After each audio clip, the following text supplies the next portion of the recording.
Grace and peace, everybody. Welcome to Sabbath School Study Group. This is part 3 of our 5-part series on unity in faith.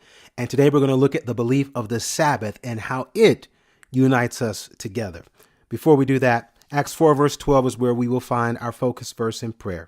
Neither is there salvation in any other, for there is none other name under heaven given among men whereby we must be saved. Father, speak to us, we ask in the name of Jesus. Amen. The Sabbath is the day that God's unite in worship. It's beautiful to think of the idea of worship and it being catapulted and tied up and bundled up into the glory of a day. Now, we understand that worship is something that we do. It is who we are. It is how we live.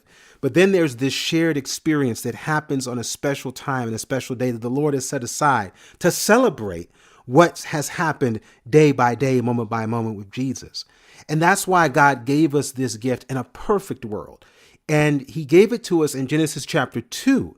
He didn't give it to us after Genesis 3, after the fall. He did not first give it to us in Exodus chapter 20 at the 10 Commandments.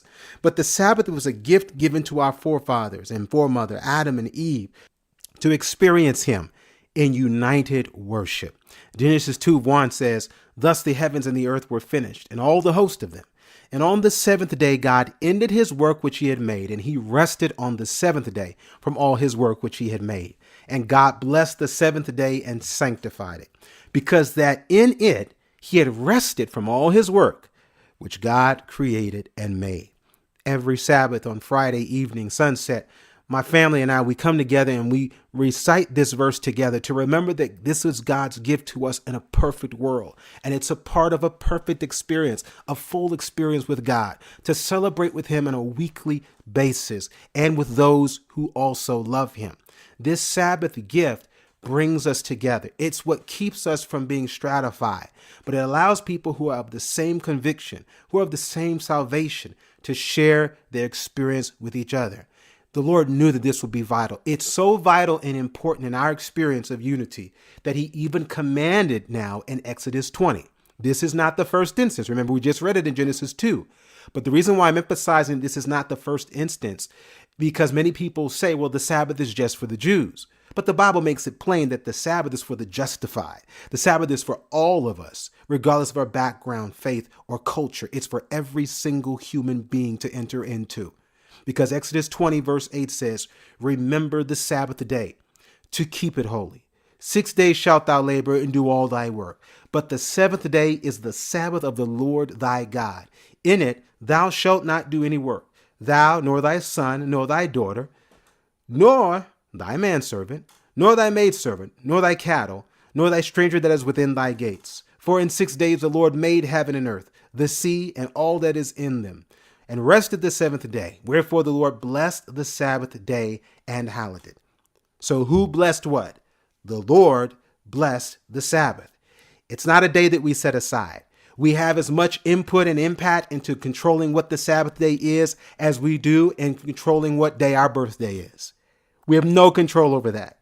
It was the Lord's design, and it's his arbitrary decision to bless the seventh day. And that's why no one can change it any more than you can change the actual date of your birth.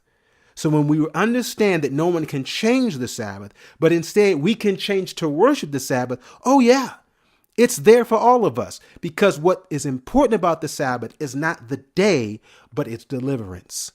It's the Sabbath rest that makes it special. There remaineth therefore in Hebrews 4:9 a rest to the people of God. For he that is entered into his rest, that's not us in the his, but whoever is entering into the rest that is offered by Christ, he also hath ceased from his own works, as God did from his. We literally stop working as a symbol and as an emblem of the fact that we've stopped working to save ourselves. We are counting on Jesus to save us.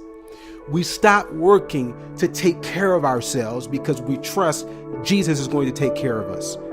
This is the beauty of Sabbath rest. This is the statement that we make, not just to God, but it's the statement that we make to the world that no, I will not do my own pleasure. No, I will not work, because there's no amount of money, there's no amount of time, there's no amount of, quote, fun that can outdo my faith.